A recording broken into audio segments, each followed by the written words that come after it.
And he was offered the head coach position by all those at USA Volleyball, including CEO Doug Beal, and he accepted. And he is pretty focused on getting this team back to a spot where they have a chance to win another gold in Brazil. Of course, they lost the gold medal match to Brazil the last 2 Olympics in Beijing and then last year in London, so they're looking to get on top. They are the number 1 ranked team in the world, the USA. The Japanese team is the 3rd ranked team. Very good defense in Japan against extremely good offense in the USA. Japan will start things off serving. Naoko Hashimoto serves first. Good pass for the USA. Set to the right side. Nice dig by Hashimoto.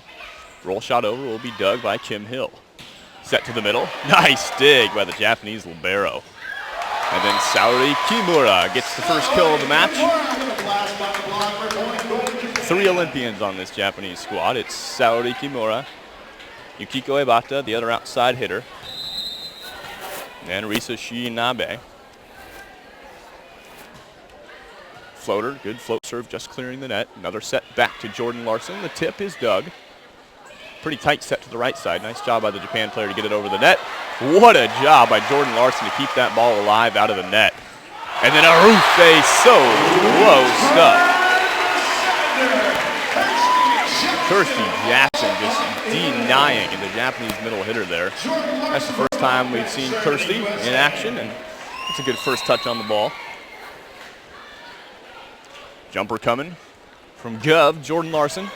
Good pass again by Zayasu, and then a second stuffed block in a row. Once again for Jackson, this time along with Nicole Fawcett.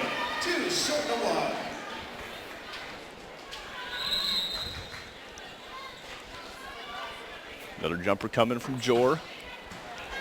Good pass from Saori. She'll get the set on the right side. She's blocked. Great cover by the Japanese team. That's what I mean. They just keep so many balls alive when you think they're on the floor. Good deep angle swing that time from Kim Hill. Kim Hill, 6'4" outside hitter from Portland, Oregon. She was a graduate of Pepperdine University, played 4 years there. Finished the indoor game in 2011 and then played a season as a collegiate sand volleyball player in 2012. That serve from Jordan Larson goes into the net. So Kim actually finished 3rd in 2012's sand volleyball championships. Lost in the semifinals to some of her schoolmates. Big swing from the right side, but a great dig by Japan. Again, from the right side, Fawcett, what a one-arm stab, but into the roof and straight back down it comes. Now, last night at the Walter Pyramid in Long Beach, that would have been a phenomenal dig because there's no way you're hitting the roof at the Walter Pyramid. The speakers are about 75 feet above the floor. But tonight, yeah, it's a much smaller ceiling in comparison. Serve from Kirsty Jackson, just clears the net. Diving pass goes over the net, and the rare shank by Japan makes for the first ace of the night for the USA.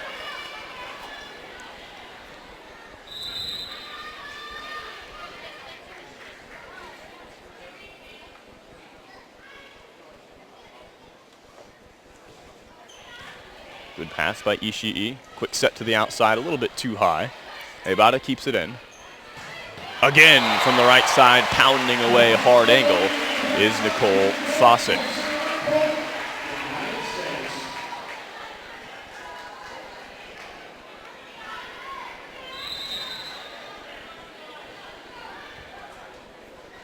Quick start for the USA. They did this last night as well. Japan really started to pick up their level of play in the second set. Out of the middle. Another dig for the U.S. Another set to the right side. Another big aggressive swing from Nicole Fawcett. And it goes over the defense after it hits the block. And we'll have the first team timeout of the match taken by head coach Manabe. So Coach Manabe is something of an all-star himself. He played against Karch back in the 80s, both international volleyball players, Olympic players for their respective countries. And last night, right after the match in Long Beach, there were fans from Japan living in the USA now that were all about taking a picture with Coach Manabe, and he was tied up for a while and had that smile on his face for a long time. It was pretty cool to see. I'd like to welcome everybody listening in from Japan and watching this match on Fuji TV. It is great to have you here with me. And I know on Fuji TV you'll be watching this recorded. But if you're watching from Japan live on the internet right now, I'd love to hear from you on Twitter. We'll hear from Coach Manabe in a little bit. We heard from Saori Kimura last night. I hope you got to hear that. Just a really fun-loving team, this Japanese team. Girls are smiling the whole time. Really good group of women. Overpass by Japan out of the timeout, and Kim Hill puts it away 8-2. USA has dominated these first 10 points, and we've reached technical timeout number 1. In each set, there will be a technical timeout once one team reaches 8 points and once one team reaches 16 points. Also, each team has 2 timeouts to use whenever they like to each set. So Japan's already used a timeout, and this is the first technical timeout. As I've said, you can get a hold of me on Twitter, and a few people already have. Get to a couple more of these right now. Bob Trinzi, who tweeted me last night, got a hold of me again. What's up, Bob? Bob says, looking for a sweep tonight. Go USA from Brandywine Volleyball Club in Delaware. Thanks for that again, Bob. Good to hear from you. Hello to everybody listening that's playing for Brandywine Volleyball Club, and I believe it was Wilmington, Delaware? I think Wilmington. So Bob Trinzi, I believe Bob is the father of Joe Trinzi. Joe Trinzi is the technical coordinator for the USA. I actually just met him personally tonight, and he says, yeah, I got a lot of people listening and watching over in Delaware. Thanks for that, Bob. Jump floater for the USA. Not a very good pass for Japan. Set to the right side. Another pretty easy dig for the U.S. Quick set to the outside. Kim Hill diving dig from Zayasu, and that ball never cleared the net. The USA is up 9-2, just all over Japan right now.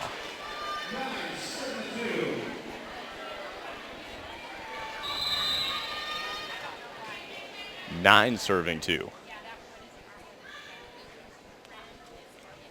Good serves from Kirsty Jackson. That one tips the net, falls over.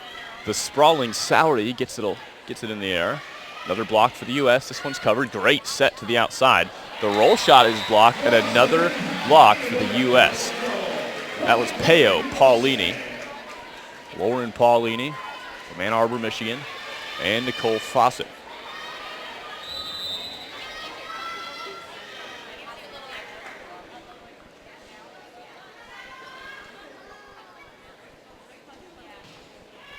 Deep float serve. Overpass again. This is really unlike Japan team. And that'll be timeout number 2 taken by Coach Masayoshi Manabe. We'll hear from Coach Manabe once one team reaches 16 in the second technical timeout. We talked to him yesterday, Coach Manabe, about what his purpose was coming out here to Southern California to face the USA, the #1 ranked team in the world. And he said he really wanted to learn a lot about his young team and see what they could learn from the USA. As I mentioned, Karch and Masayoshi have a relationship. They played against each other in the 80s. They've known each other for a long time. A lot of respect for each other. So both with an opportunity to learn something.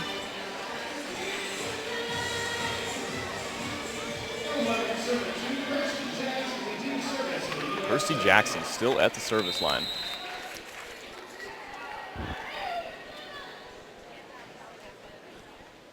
Floater tips that again, diving forward, passing a perfect ball is Saori, and that roll shot's just not going to work. Kim Hill over the block, down the line, and just inside the end line. What a swing from Kim, and there is no stopping that. She went a couple inches over the top of that Japanese block. First sub of the night coming by Japan. Haruka Miyashita is now the setter, replacing Naoko Hashimoto.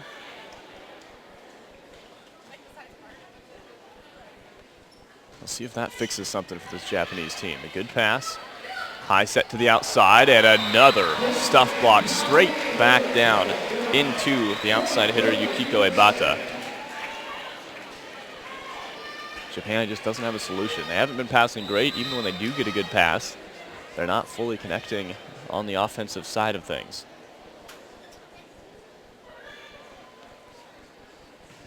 Deep floater. It lands just out of bounds. Great serving run. I think that was 6, 7 serves in a row for Kersey Jackson. Nice job by her.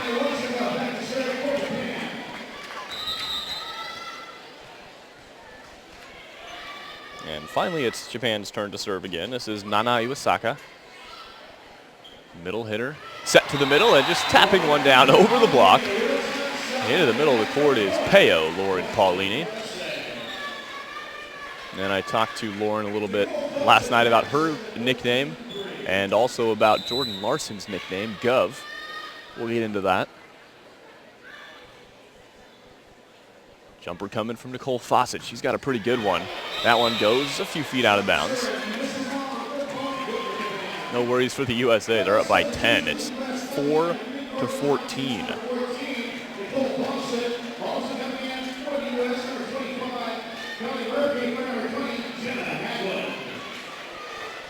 Kelly Murphy into the game, into the front row. Replacing Jenna Haglund, the setter, and a new setter is coming into the back row. That's Courtney Thompson, replacing Nicole Fawcett. U.S. running a double sub 5-1 offense. There's a serve into the net. It's not a traditional 6-2 offense because instead of using one of the setters as a hitter when they're front row, they're taking both the opposite and the setter out of the game. So it is a 5-1 offense. You'll have 6 different hitters in the front row once you get through all 6 rotations. Jump floater. Dump attempt recognized by the diving Courtney Thompson. Great set to the right side and a phenomenal up by Ishii. What an up by the American libero. Oh my goodness, what a point. That will take us to technical timeout, and the USA has given this crowd something to cheer about early on tonight. Well, as I said, talked to Coach Manabe, played part of my interview with him last night. I'd like to play a very short clip. I got to talk to him about what they did in their off day. The women on the team went to Disneyland, had some team bonding. The coaches got to go shopping, and I asked Coach Manabe what he shopped for, and this is with the help of the translator, Tak, who works for USA Volleyball. Here you go. Bought so big size shirts because there is no big shirt in Japan. Wow, that's funny. 何を買いましたか？そうですね。ちょっと日本ではサイズがあまりないので大きめのシャツを買いました。So he bought so big size shirts because there is no big shirt in Japan. Wow, that's funny. So he said he went to buy some big shirts. Coach Manabe is he's a big dude. I'm not sure how tall he is. I don't know, 6'2", maybe 6'3". I don't know, something like that. I'm looking at my producer, Matt Podswhite, and he shakes his head. He doesn't know. I don't know. He's a bigger guy. And apparently he cannot easily find those big shirts that he gets in the USA. He can't really find them in Japan. So that's what he did on his off time here. Makes sense to me. Team's back on the court at 16-4. Good pass for Japan. A little bit of a mishit. Almost worked, though. USA got it back over the net. Tip. Nice job by Lauren to reach back and get it. And the first missed contact of the night called on Courtney Thompson. A double hit. Head referee saying she contacted that ball at different times with her hands. It was really spinning. Probably a good call from the referee. It's a big-time judgment call in volleyball. I would agree that one was a double. Deep, tough float serve. High pass, not too good, but a good set to the right side. Here's a chance for Japan to get a real point on their serve, and it's a good swing from the back row by Yukiko Ebata.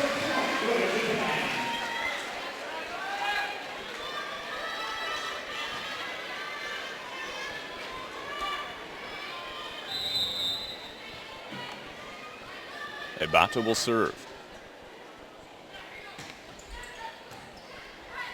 Good pass for the U.S. Paulini.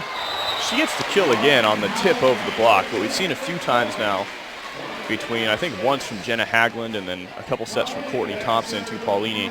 have been a little bit too high for her. Their timing's not quite there. Not that Paulini can't get up there, but either she's coming a little early or the set's a little bit too high for her. Serve from Peo. Good pass to the back row. Ebata hits it right on that back line. And that swing didn't have a ton of topspin on it. That's really hard to dig. It was almost floating, like a good float serve. A little bit of topspin. Just perfect hit to the back line.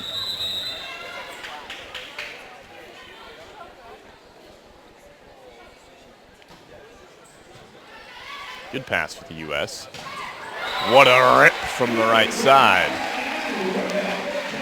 Kelly Murphy, big-time hitter, young player from the University of Florida. Came on for the first time in this USA Volleyball Cup last night and played very well from the right side. She's got a pretty good jumper, just like Nicole Fawcett and Jordan Larson. Not a great pass, but not bad for Japan.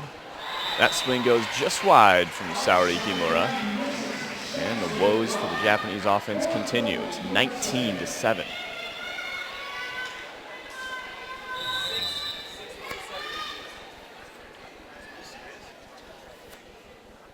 Another jumper from Kelly. Perfect pass that time. Set to the back row. And once again, from the back row, the third time since Yukiko Ebata's been in the back row, in these 3 rotations, she gets the kill. And she'll stay in the back row.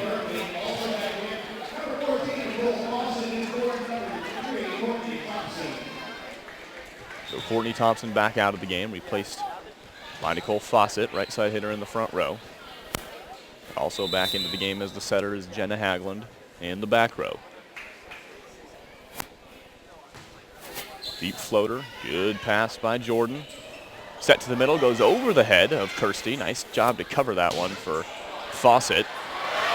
There's an aggressive swing, and I think that's what Japan needs. Last night, during the start of the match, Japan was tipping and roll shotting a lot of balls, easy digs for the USA. I think they're really going to need to go for it. They're not as tall, they don't jump as high as this USA team.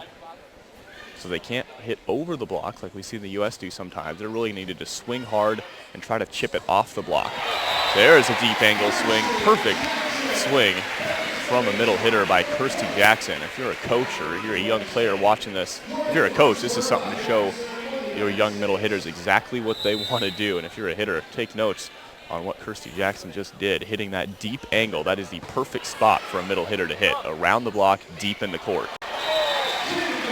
There's a kill off the block again by Saori Kimura.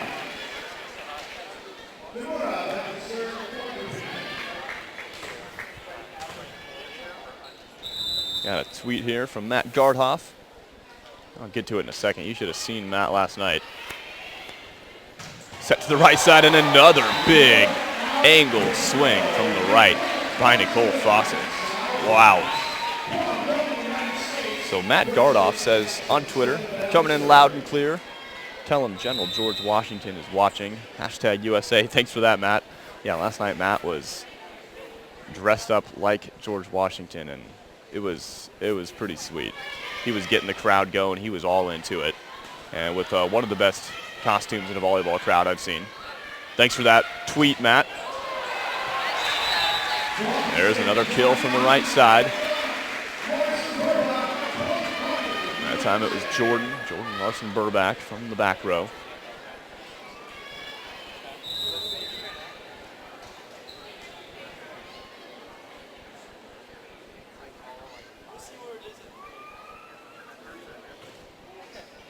Serve tips the net, perfect pass for Japan. Pretty easy swing from Ebata. Roll shot tips the net, nice recognition by Miyashita. That set's too tight, but a phenomenal cut shot by Yukiko Ebata. And we saw Saori Kimura do that last night during a long pressure point rally in set number 2. It was 23-23. And Saori Kimura, after a long rally, had a beautiful cut shot like that, landed at about the 4-foot line and just a couple feet inside the sideline. Nice one from Yukiko there. What a one-arm stab dig from Saori. And then a deep angle almost kill. I thought she was going to get it. Great up by Haglund. And now the ball will fall in Japan's favor. It all started with that big-time dig by Saori. Sowery's number 3 on the court, playing in the back middle position right now. Japan's best player. Deep float serve, might have been going out. Jordan decided to get a touch on it. It's going to be an ace serve. That's Nana Iwasaka with the ace.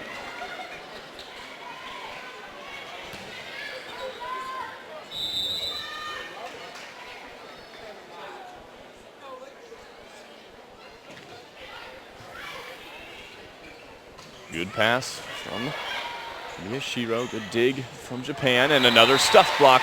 Lauren Paulini and Kim Hill.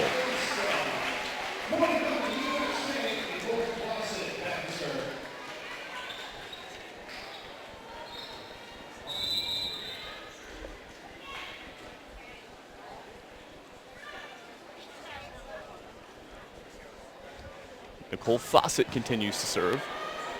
Good pass by Ishii. She'll get the set. It's way too tight. It's blocked. What a rip, but a great dig. And then a tool kill for Kim Hill. And right now, the U.S. is absolutely matching the Japanese defense. And they've already got set point here in set number 1. It is 24-13.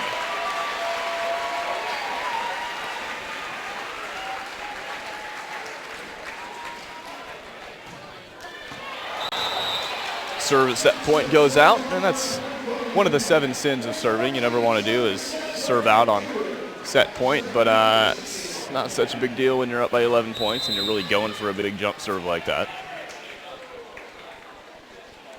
Ishii serving at 14-24. Good pass. Great up. High set to the outside. Ebata is dug. What a dig by Ebata. And a pretty solid set to the outside. Nice swing from Yukiko as she falls down. The tip won't get to the ground. Oh my gosh, the digs in this rally. Are you kidding me?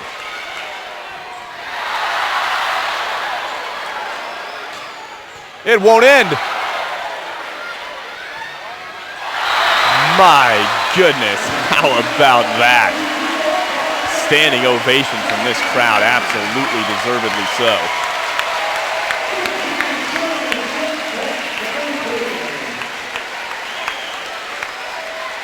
And those balls were hit hard. Those weren't roll shots or tips, maybe 1 or 2 well-placed tips. Even those were hard to dig. And here comes the USA chant tonight for the first time.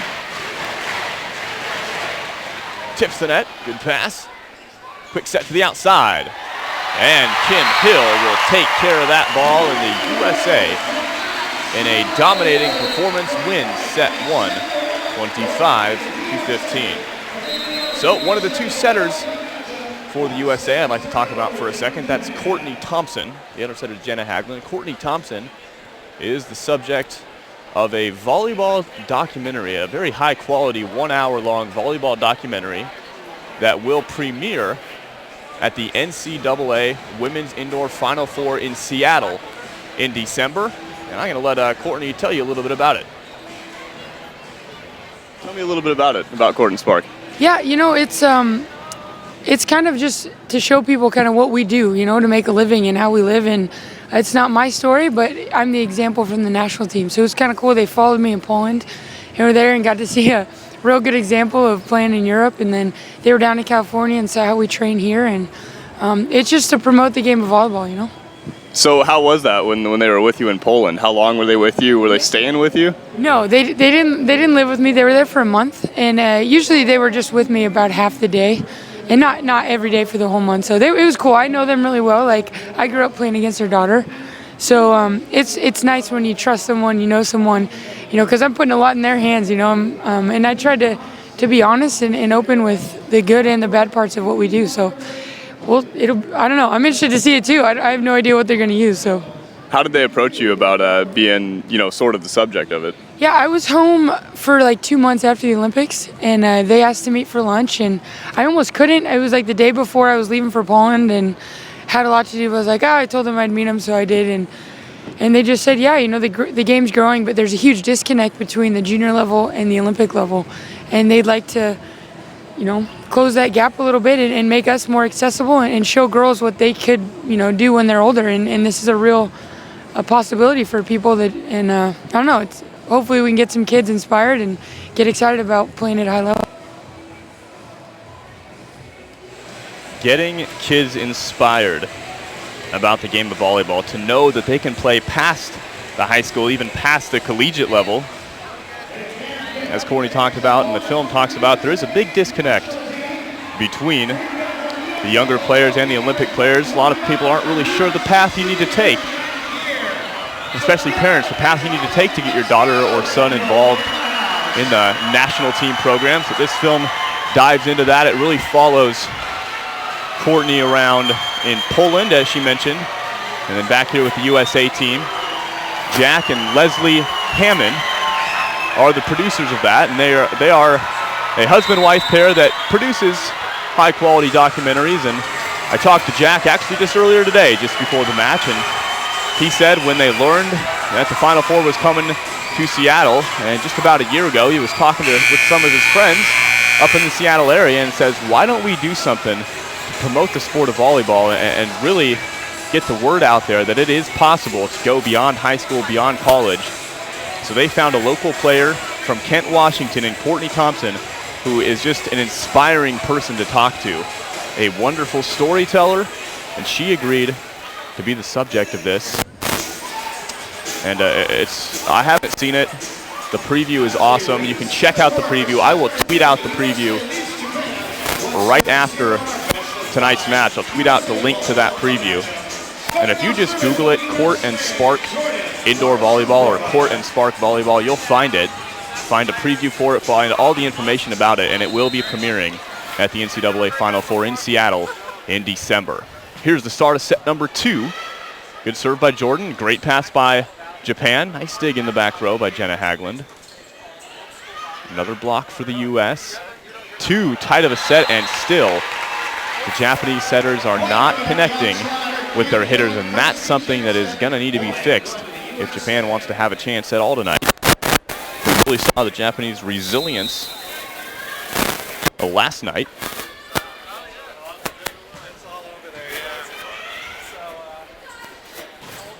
Stuff block once again for that USA front row. Kirsty Jackson and Nicole Fawcett.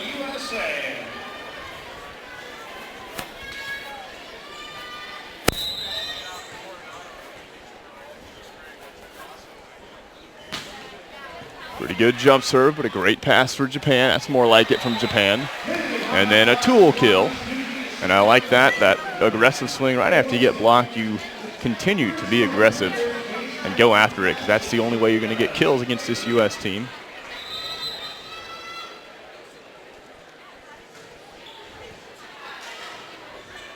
Quick set to the right side. Nice swing down the line. We've seen Nicole going hard ankle. This time she goes down the line. Swing from the outside for Japan. Goes around the block and out of bounds. Another point for the USA.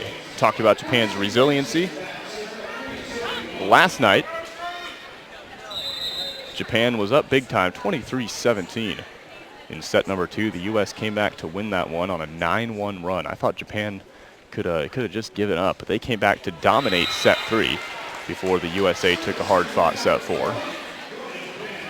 So both of these teams proving last night, one right after the other, that neither will give up at any point. The set's never over. The match is never over. It's a great thing about volleyball. No matter how much you lose by in one set. Meanwhile, the first stuff block of the night for Japan. That's Yukiko Ebata on the outside.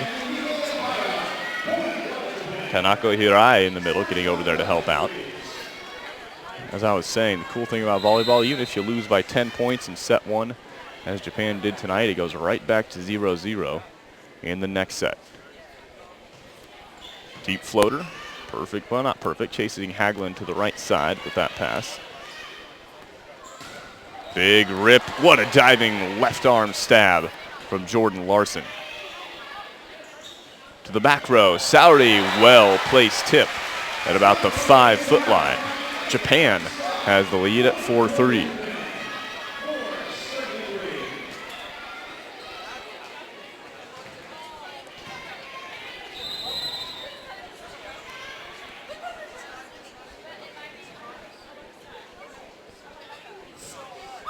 Jump floater. Pass right on top of the net. Nice save by Jenna Haglund, and then a lift called on Kim Hill. The referee said that ball spent a little too much time on the closed fist of Kim Hill.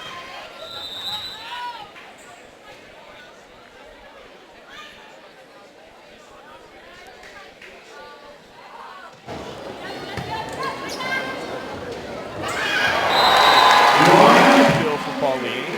Once again with Jenna Haglund not quite connecting, but she found a good place on the floor. She couldn't get a full swing on it, but good spot for the kill by Peo.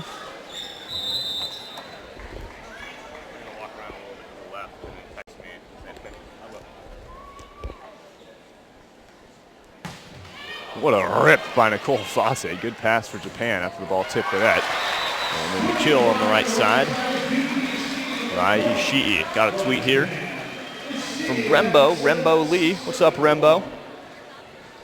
Rembo says, get a velocity on Fawcett's kill. Boy, your serve, too. I'd love to see a velocity. There we go. That's the next thing we need, somebody with a speed gun all over the place. Thanks for that tweet, Rembo. Meanwhile, a service error for Japan. Japan 6, USA 5 here in set number 2. The U.S. handily took set number 1. They were up 13-2, ended up winning it 25-15. Kim Hill. That float serve would have been very difficult to pass if it didn't tip the net, but it did. Nice dig from Kim in the back row. Outside to the Gov.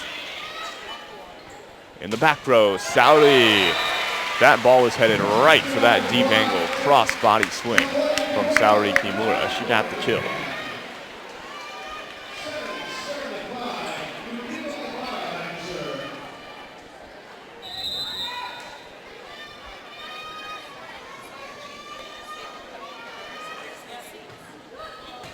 Deep floater, nice pass by Kim. Good decision, that one was landing in. And a big time swing from the Gov. So, I got a tweet last night about why is Jordan Larson's nickname the Gov? Well, I talked to Lauren Paulini, Peo, last night after the match, and she said, Peo serving right now, by the way. Good serve, not a good pass. The ball's kept alive. 2 slides in a row. Both of them are dug. Big time block for Japan, but a great cover by Peo. What a diving stab after that ball hits the net. And again, Saori Kimura with the big swing. We have reached technical timeout number 1. It's set number 2. So, Peo says that the Gov's nickname comes from the brother of Feluca Akmanradua. Feluca is an Olympian for the American team. She's not on this. She wasn't on any of the rosters for the USA Volleyball Cup tonight, as a lot of the Olympians weren't. They're taking a break this summer. But Feluca's brother decided that since Jordan Larson is so popular, it seems like wherever Feluca's brother went, everybody knew, when they were all together, everybody knew who Jordan Larson was. So he decided to call her the governor of Nebraska, and that was shortened to the Gov, and that's her nickname. Peo says not everybody calls her that, but it hangs around, especially when Feluca is around, so that's the Gov. Peo's nickname came from people thinking her last name was pronounced Paolini. It's actually Paulini, but it took too long for people to figure that out, so Peo sort of stuck.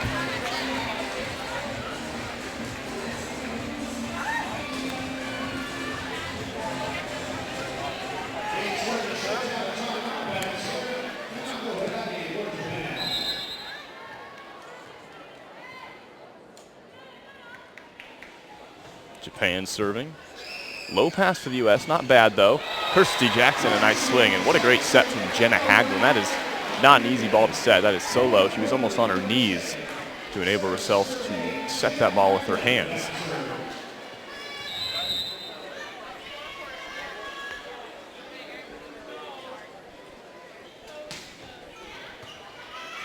Good pass from Japan. High set to the outside and a stuffed block for the USA.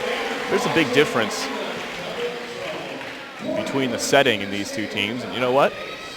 I'm gonna see if you're thinking the same thing I am. One big-time difference between the setting between Japan and the USA. And I would love for you to tweet me right now if you think you know the difference I'm thinking of. Shoot me a tweet at BroadcastMark, and I'll get back to that answer in a few minutes. Kimura, roll shot, dug. Bump set to the left side, stuff block for Japan, but a cover, and it goes right back over the net. And taking care of it is Iwasaka, Nana Iwasaka.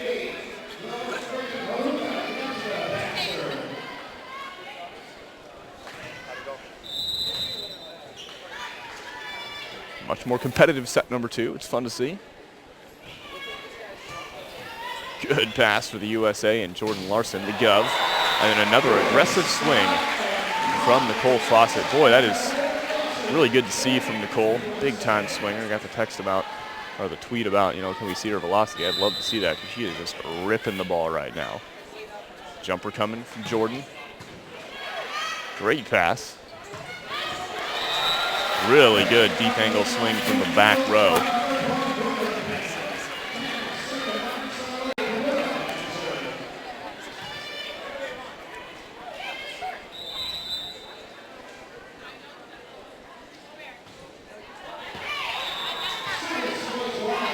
Serve goes wide from Japan. That's point USA. We're all tied up at 10 apiece here at the USA Volleyball Cup.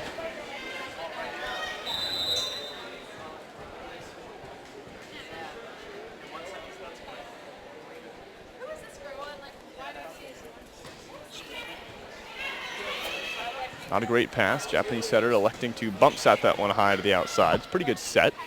The dig for the U.S. That set to Paulini was a little low rather than high.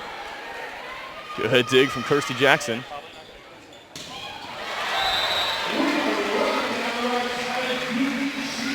Nice kill from Ishii.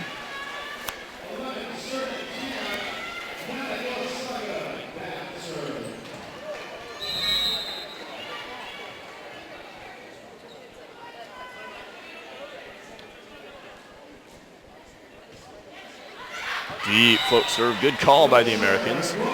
Jordan and Kim were both yelling out, out, out on that one. Good decision to let that one go out of bounds. We got French fries on the board. It's 11-11 here in set number 2. Jumper from Nicole. That one will trickle over and get to the ground. My goodness. There's nothing you can do about that one if you're the Japanese team. The setter, the setter was ready for that one. It was going to hit the net, trickle over, but it trickled all the way along the net, ended up falling on the ground. That's pretty much impossible to pass. That one tips the net and goes a little bit farther. That one's passable. And another stuff block, Kim Hill and Lauren Paulini.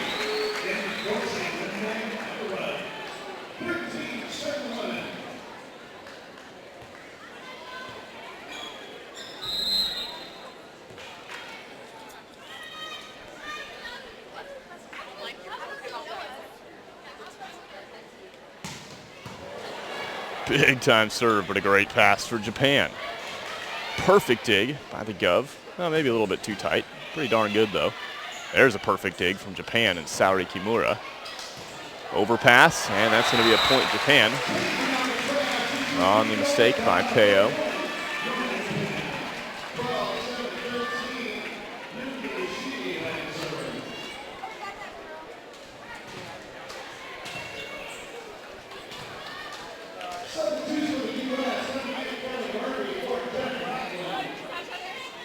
And I've got multiple tweets here about the question I just asked, which was, what is the difference between the setting of the Japan team and the USA team? I'll get to those during the second technical timeout. Keep tweeting me, everybody. Big time swing in the meantime from Kelly Murphy. Murphy and Courtney Thompson are back out there doing that double sub.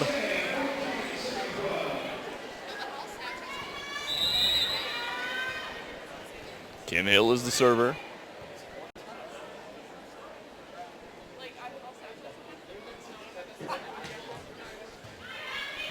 Pretty good pass on a tough float serve.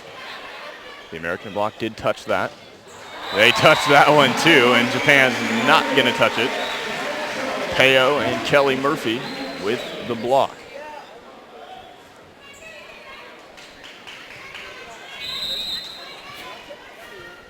(15-12). We're 1 point away from that second technical timeout.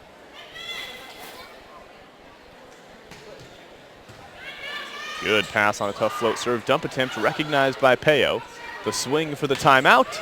It'll get to the ground. That's the Gov, Jordan Larson Burback. And after a rough, well, not really a rough start, it was a very competitive start. Teams were right with each other. The USA pulls away in the middle of set number 2 here at 16-12. Well, I asked what's the difference between the USA and Japan setting? And here's some of your answers. Brandon Lim. Thanks for getting a hold of me, Brandon. Brandon says the speed of the U.S. set is quicker than Japan's. And I absolutely agree. Thanks for that, Brandon. Thanks for whoever you tweeted me. Brandon, yeah, the speed is much quicker for the U.S. team, and that's what Coach Karai talked about in an interview I did with him last week. We heard a clip from Karch last night saying he is trying to speed up his offense as much as possible and make it darn near impossible for defenses to catch up. The Japan team, even when they get a perfect pass, they are sending sets really high to the outside and to the right side. The pins, the pin hitters that hit out towards the antennas that extend up above the net, right above the sidelines. The pin hitters out there are getting really high sets for Japan, whereas the U.S. team is trying to go really quick, and what that does is throw off the block of the opposing team. A lot of times their middle blockers don't have time to get all the way out there and set up a double block.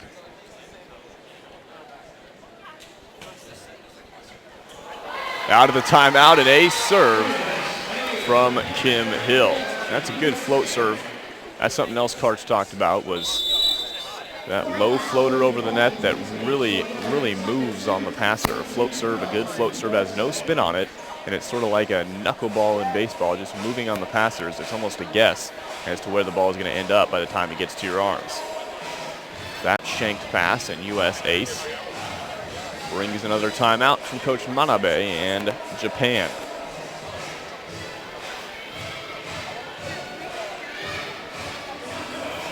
Got another tweet here from Bob Trenzy in Delaware. Says, do you think the team Japan is going to the back row attack because the USA is so aggressive at the net? And you know what, I think that's a good point. Talking about going to the back row, Bob, and one reason I really see is because Japan's giving a lot of really tight sets to their front row players. I think they need to keep the ball a little bit more off the net.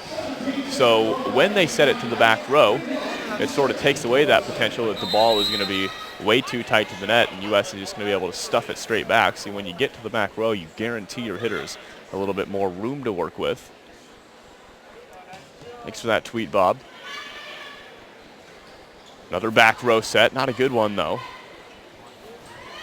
Another tip from Peo, and once again falls to the ground. Coach Manabe signals to his bench. He's bringing a couple new players in.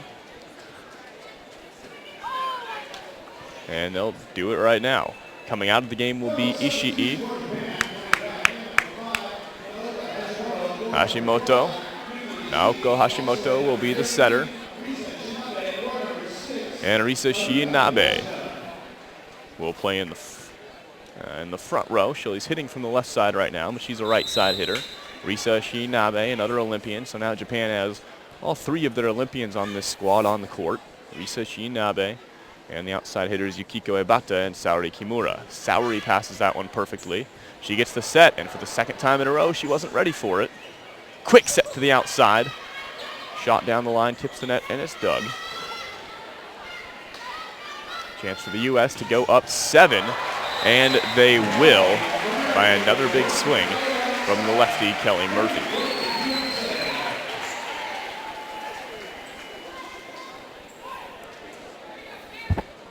Between sets 2 and 3, we're going to talk a little beach volleyball here.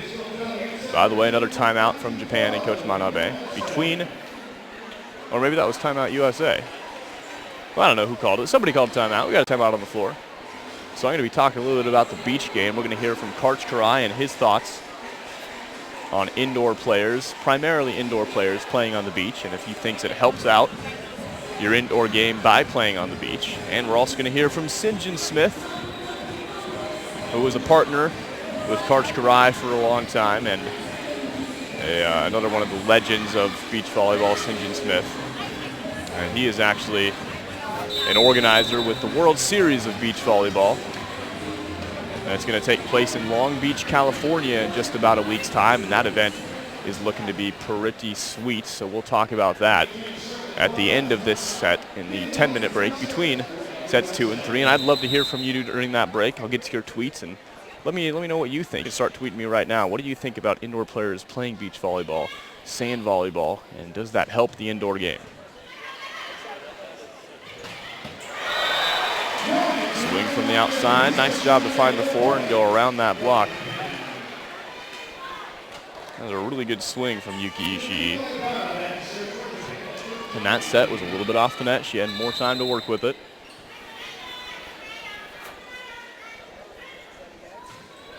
Good float serve, but Kim Hill sticking right with it. Kelly Murphy once again. Kelly Murphy, the National Freshman of the Year. Back in, I believe that was 2007, maybe 2008 at the University of Florida. The first ever National Freshman of the Year for the Gators. Cassidy Lichtman into the game for the first time tonight, again as a serving substitute, just like she did last night. Coming in for Peyo. That one tips the net, and it is pancaked up by Saori. And then she really puts that free ball in a nice spot, getting the overpass. And then Japan will have a chance. Oh, almost kept alive. Good job by Courtney Thompson to get a touch. But great job by Japan. Saori Kimura even giving them a chance on that point, pancaking up the float serve and then putting that free ball in a really tough spot for the USA. Ended up getting Japan a swing on it and ended up getting them the point.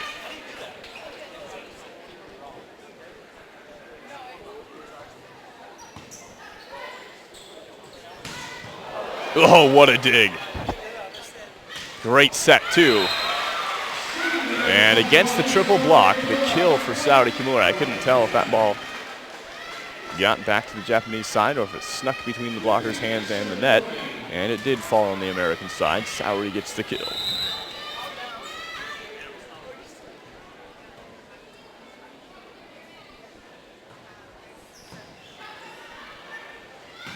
Kirsty Jackson out of the middle. Does she get a touch on the block? She does not. Point Japan, and they're within 4 at 16-20.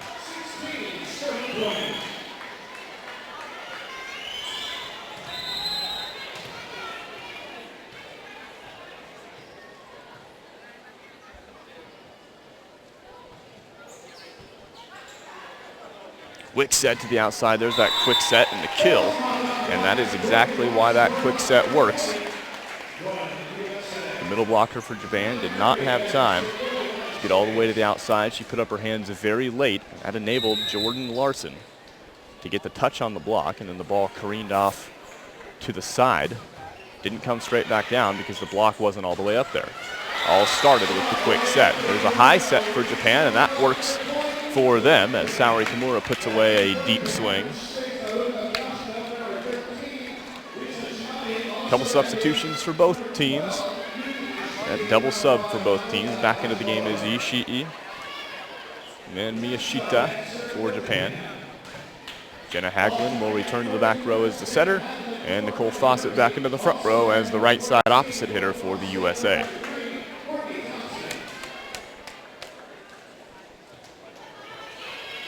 Nicole Fawcett on the left, Kirsty Jackson in the middle. Hitting from the right side right now is Jordan Larson Burback. Kim Hill's coming out of the back row.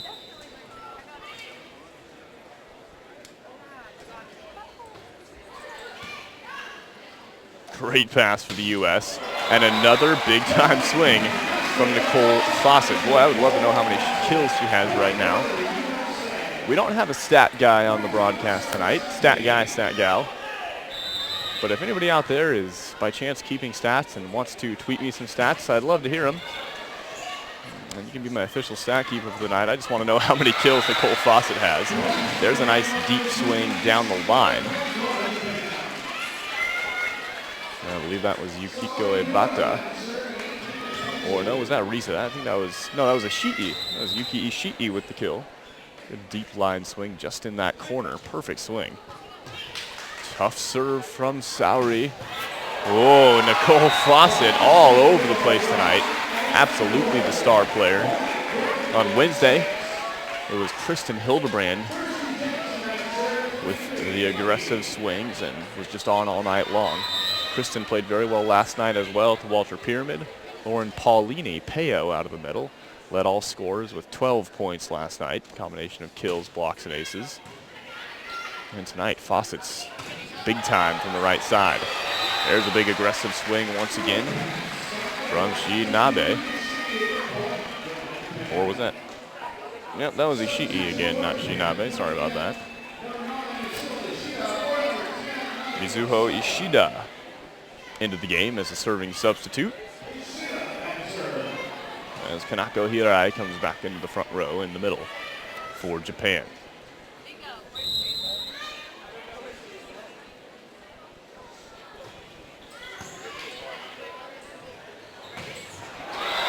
Oh, jeez.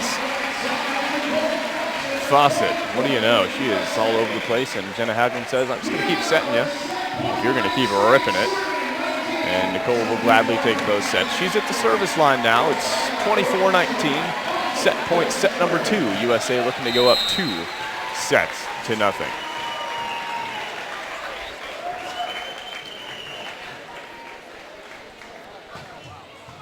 Good serve. That was winding, twisting. Dump for the win in set number 2 by Jenna Hagelin. Caught everybody on the Japanese defense. I think everybody in the crowd definitely caught me off guard. Good kill by Jenna Hagelin. So we've got 10 minutes between sets 2 and 3. And in that time, we're going to hear from 2 of the great beach volleyball players of all time. Karch Karai and Sinjin Smith, both talking about beach volleyball. First from Sinjin Smith, I want to give a little background on what he's going to be talking about. The World Series of Beach Volleyball is going to be a huge event next week in Long Beach, California. It is a combination of multiple tournaments. It'll all get started on Monday, July 22nd. That is the qualifier for the FIVB Grand Slam. There hasn't been a major international tournament from the FIVB in the United States for a decade, and there's going to be one in about a week in Long Beach, California. Combined with that is going to be a 6-man tournament, a 4-man tournament, a collegiate tournament. That collegiate tournament is going to be run by Sinjin Smith. And there's also going to be music. It's just going to be a big party for a week, so be sure to get out to that. Here is Sinjin Smith to tell you a little bit about the World Series of Beach Volleyball and about the collegiate division of that tournament. Tell me a little bit about it. It's probably the biggest volleyball event in the United States, beach volleyball event ever. With the FIVB Grand Slam, the World Series final, which is the U.S. against the rest of the world, and then alongside of that, they'll have a 6-man competition, a 4-man competition, collegiate championships, and a youth championships, and then added to that, there's musical acts, there's 20 hours, or more than 20 hours of NBC coverage, which is unheard of. Never in our sport in this country have we had that kind of coverage for the sport. So it's a very unique event, something we've never had here in the United States, and it should be a real jumpstart for our sport.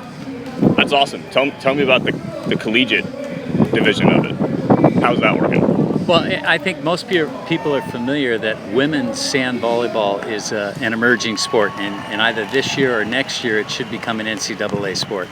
But that's limited to only women, and really very few colleges across the country. What I've done is created a collegiate sand championships for anyone in college, guys, gals, all across the country, and I have regional events around the country that qualify you for our championships. And the championships will be held the 22nd through the 28th is the World Series of Beach Volleyball, the ASICS World Series of Beach Volleyball, and the collegiate championships will be held on Saturday of that event.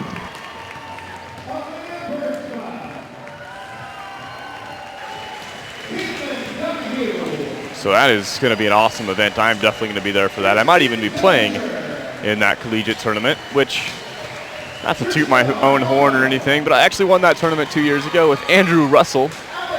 I was at Cal State Northridge. Andrew was at UCLA at the time in law school, and we managed to take that tournament. It's a pretty cool tournament, and it's gotten much bigger since I played in it. And anybody can sign up for that, even if you didn't win a regional. Around the country, St. John's flying out winners of regionals to play in that Collegiate Sand Volleyball Championship. But even if you didn't win a regional, you can sign up on the website. You can either go to wsobv.com, just search World Series of Beach Volleyball on Google, and you'll find the registration for the collegiate division of that tournament. And it's going to be a very fun time. The whole thing just sounds awesome. It's pretty amazing. Leonard Armato, longtime CEO of AVP, has set this up, and it's gonna be really fun. And I moved out to California. I'm originally from Las Vegas. Played indoor volleyball at Shadow Ridge High School. Graduated in 2007, and I moved out here to be by the beach. I learned how to play beach volleyball at Centennial Hills Park and a lot at Sunset Park. Give a shout out to my guys right now out at Sunset Park. Rains Larson, Todd Kuhnwald, all those guys. And I fell in love with the beach game, so I moved out to Santa Monica to play for John Mayer at Santa Monica College, and I really feel like the beach game helps your indoor game. I am a huge proponent of that. And I talked to Karch Karai a little bit about that, what he thought about indoor players playing beach, if he thought it was more detrimental or if he thought it was a good thing. Here's Karch's thoughts on playing beach while you're playing indoor. Would you encourage players that are growing up now in high school, even college, or even younger in middle school, would you encourage them to train both on the beach and in indoor?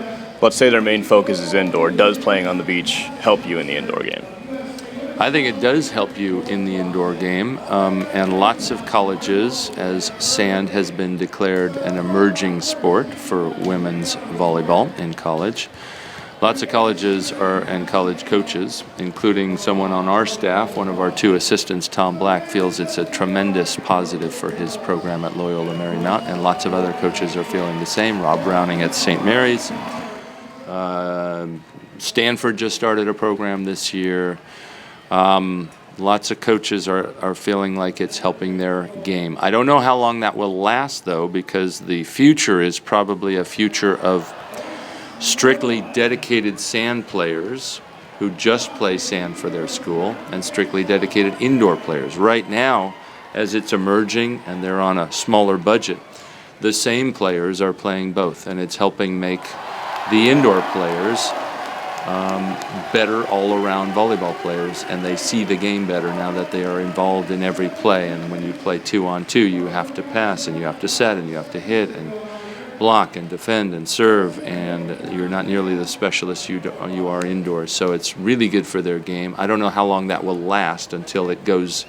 If it continues to grow as it will, then there's probably going to be fewer and fewer players who play both seasons.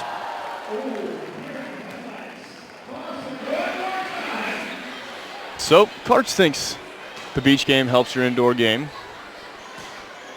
Just helps with the all-around aspect of it, but he doesn't think that a lot of players are going to be playing both for a long time, for a lot, longer after right now because of the developing sand game at the collegiate level. He thinks teams will recruit sand and indoor volleyball players to be just that, either sand or indoor volleyball players. We'll see how that progresses. I know St. John, by the looks of things, would, well, you know what, I don't know if St. John would rather see just indoor players and just sand players. I just tripped over somebody in the crowd.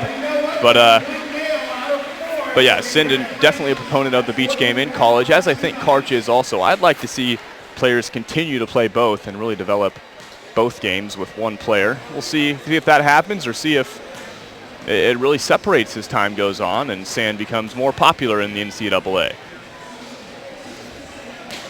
Get some of your tweets here as I walk out into the crowd. I'm hoping the reception here won't break off at all and you can still hear me. My producer, Matt Podswhite, will let me know if something does happen with that, and I'll run right back over the table if you can't hear me. But I'm going to try to get out there and talk to some folks in this crowd and see what kind of time we're having tonight. It is an absolutely packed house. I've come to a scrimmage here at J. Sarah before when the U.S. men's team was preparing to qualify for the Olympics, and they were playing against Argentina, and it was a packed house then. It's a packed house now. One of your tweets here from Charity Pope. What's up, Charity? She says it's harder to move in sand, so you've got to play that much smarter. I absolutely agree, Charity. Charity also says, hey, I missed the Brandywine Volleyball Club shout out. How about it one more time? Well, here you go, Charity. What's up, Brandywine Volleyball Club? Thanks, Charity.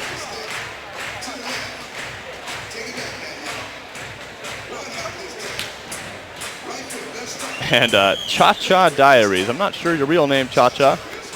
I'd love to know your real name, but hey, if you just want to be called Cha-Cha Diaries, that's fine with me. Cha-Cha Diaries says, just want to give a huge shout out to the Huskies in the roster. Go Jenna, Court, and Tama. Yep, 3 Washington Huskies in the lineup tonight. Jenna Haglund, Tamari Amirashiro, the libero, and Courtney Thompson, the setter, all played at the University of Washington. And did they all win a national championship? Were they all on that national championship team? I think they might have been. Thanks for that, Cha-Cha Diaries.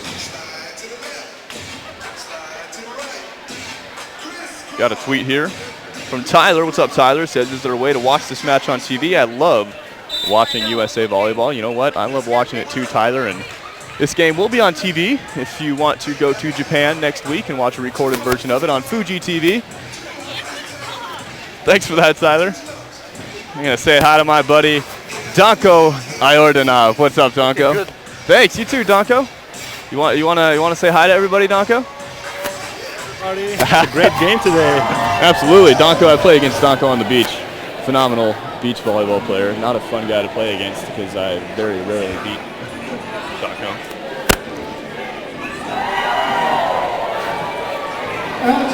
Set the court for set number 3. The U.S. leads Japan 2 sets to 0 in our best of 5 matchup. Right now. Teams are getting ready to go here in set number 3. And the wave's starting a little bit in the crowd. We'll see if that continues to pick up. How you doing, everybody? And the first kill of set number 3 rather, is earned by the USA. Going back to serve is the Gov, Jordan Larson-Burback. And I am getting a lot of funny looks and smiles in the crowd right now. They're like, why is the guy with the headphones in the crowd? People are waiting for me to talk to him. Is he going to talk to me? Is he not going to? I don't know. I'll talk to some of you, absolutely. I let everybody know beforehand, and a lot of them looked pretty excited that I was going to be running around and they were going to get on air. High set to the outside. Kim Hill down the line. What a diving dig in the back row by Yukiko Ebata. High set to the right side, and that ball never cleared the net, says the referee. Well, it's point Japan. It's 1-1 here in set number 3.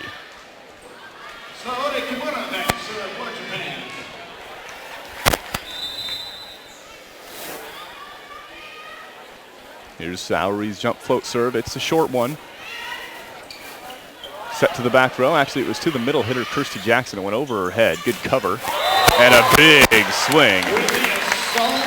Boy, Risa Shiinabe puts that one away with some gumption. What a swing from Risa. 2-1.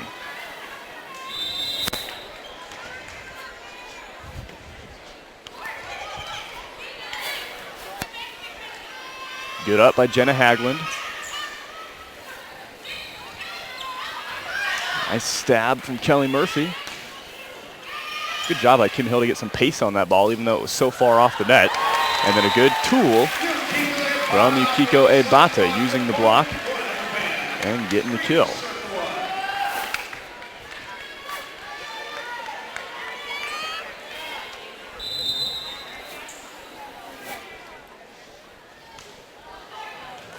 Oh, great serve.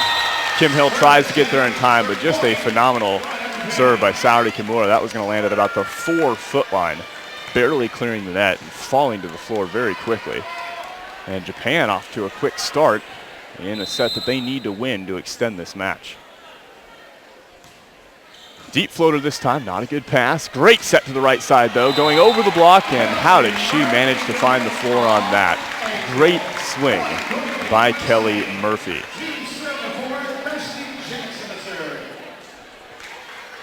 Kirsty Jackson, the middle hitter, will be the server. Peo. Lauren Paulini back into the front row.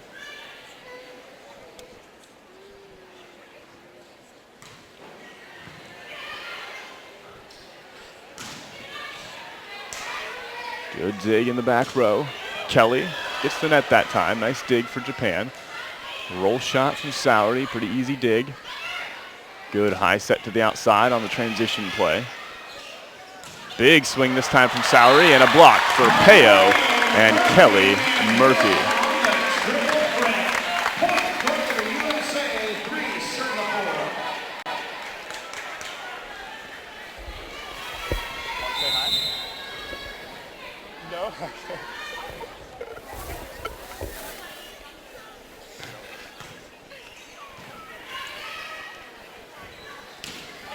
Oh, what a sharp angle swing from Risa Shinabe.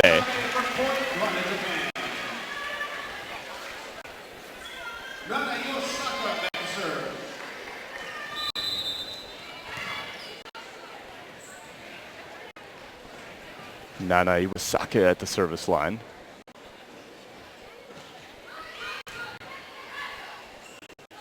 Kim Hill. Oh, what a dig by Sowery. She'll get the set, but it's way too tight. Good spot for the free ball. And Peo rips one. No tip that time from Lauren. USA 4, Japan 5.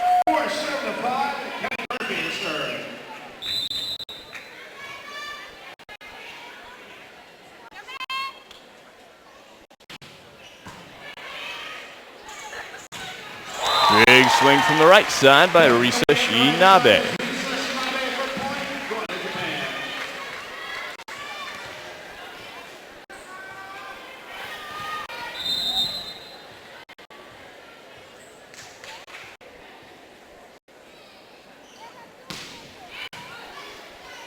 Nice pass from the U.S. And Peo, and she is really connecting with Jenna Haglund now. Last two swings were with a lot of force.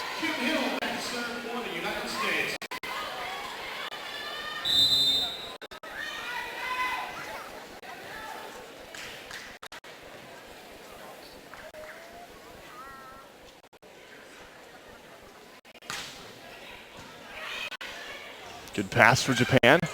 Oh, great dig by Kim Hill. Roll shot down the line, almost works for Jor, but great diving dig by Sowery, and then the put away by Yukiko. Well, I had said that the three Washington players, I thought all of them had won a national championship, wasn't sure.